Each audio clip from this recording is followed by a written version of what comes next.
मेरी मंजिल अल्लाह के हाथ में है। नंबर 3, बतन रूमा। ये मकाम ज़ात अर्क से कुछ किलोमीटर आगे है।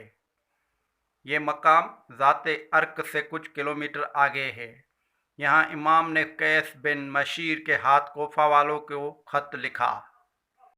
और यहाँ इमाम की मुलाकात अब्दुल्लाह बिन मती से हुई, जो इराक से आ रहा था। अब्दुल्ला ने इमाम को आगे जाने से रोका और बोला, कोफा वालों पर भरोसा नहीं किया जा सकता, वो अहले वफा में से नहीं। मगर इमाम ने अपना सफ़र जारी रखा। नंबर 4, ज़रूद। हज्जाज की पहाड़ियों पर ये एक छोटा सा टाउन था और यहाँ पर हज्जाज की पहाड़ियों का सिलसिला ख़त्म हो जाता है और अरब का तपता रेगिस्तान शुरू होता है। यहाँ इमाम की मुलाकात ज़ुहैर अब्नल यकाइन से हुई। उसे जब पता चला कि इमाम किस मकसद के लिए जा रहे हैं तो उसने अपना तमाम सामान अपने बीवी के हवाले किया और उसे